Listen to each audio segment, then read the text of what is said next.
Badia, el... Badia el curtmetratge, endavant, Badia.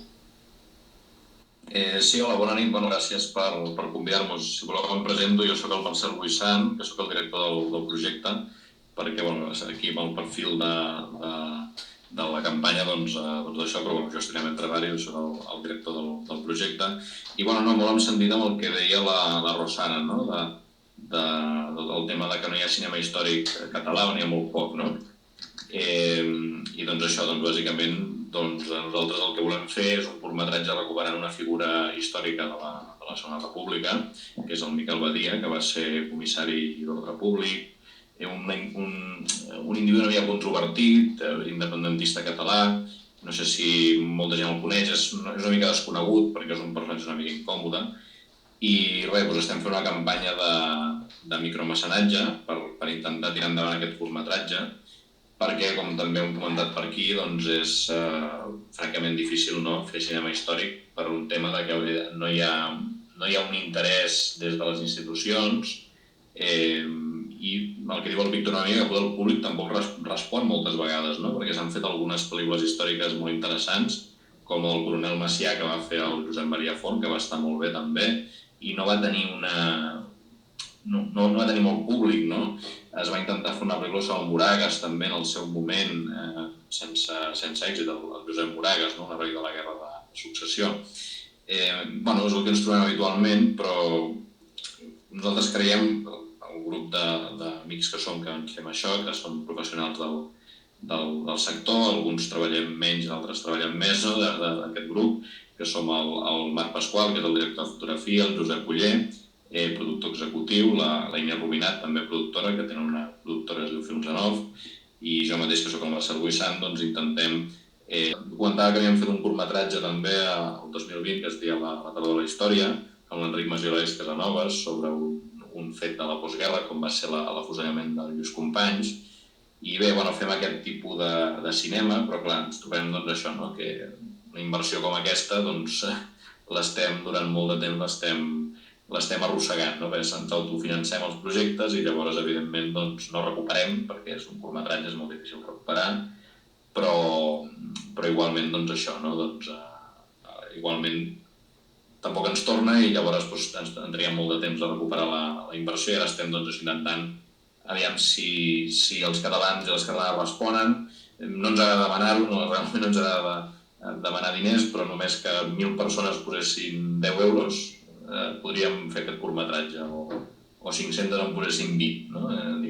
Pel que veig, en el vostre perfil de Twitter ens redirigeix cap a la campanya, no? Però a veure si entre tots hi podem aportar i fer-ho rodar. Encara que una aportació, encara que no sigui monetària, tan sols si feu retweet d'això, ja seria també un gran què. Fem-ho entre tots, d'acord? Fem-ho entre tots. Estaríem molt contents de qualsevol. I les aportacions també tenen unes recompenses que creiem que són molt interessants. Per 10 euros, per exemple, fem ja podem triar entre una classe de fotografia i cinema amb el director de foto, que és en Marc Pasqual, que treballa a Dubai fent publicitat, sobretot, perquè el que deia abans, també comentava el Víctor, no?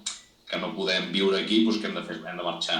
Al final hem d'agafar i marxar, perquè aquí no hi ha feina. El director de foto, el Marc Pasqual, que és català, és d'aquí, ha hagut de marxar a Dubai a treballar i ha fet de director de foto de pel·lícules, de publicitat, i ell faria una mena de taller, una masterclass per tots aquells que fessin aquesta aportació d'euros, o una visita guiada amb mi, que jo també soc historiador, per Barcelona, una visita guiada pels escenaris de l'octubre del 34, i diguem, la feina de recerca que vaig fer per fer el guió del Badia, una mica la poso en comú amb tota la gent que ens ha ajudat també, i fem aquest tour per Barcelona. Hi ha altres recompenses també que les poden veure, per 20 euros tenen les dues, diguem, la recompensa del taller de foto i la visita per Barcelona, i hi ha altres més diners que evidentment tenen més recompenses. També volem deixar clar això de les recompenses, perquè a vegades sembla que demanem una cosa sense res a canvi, no? I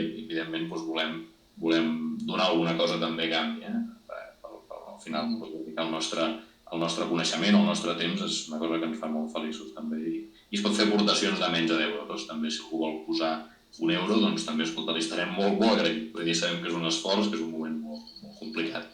I és molt... Si tots apoyem què són €2, què és €1, què és un dia de no prendre un cafè, saps? O sigui, si ens plantegem que ajudar-nos els artistes que intentem fer cinema o publicitat o fer alguna cosa amb cara i ulls o videoclips, això és un altre món meravellós que està mort a casa nostra, el videoclip, no?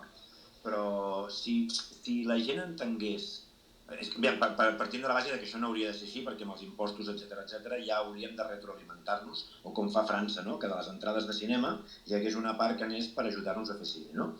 Però si la gent entengués que si deixem caure o morir la cultura, morim com a societat, potser un altre gall cantaria. El problema és que no eduquem o no eduquen els nanos a les escoles com per estimar l'art, la cultura i el coneixement, tal com ens passava potser nosaltres quan érem més petits. Bé, jo agraeixo moltíssim l'entrada de Madia al curtmetratge. Disculpa'm, no recordo com et dius, ara m'ho recordaràs. Sí, moltes gràcies a vosaltres. Jo soc el Marcel Buissan, el director del projecte. Marcel, doncs jo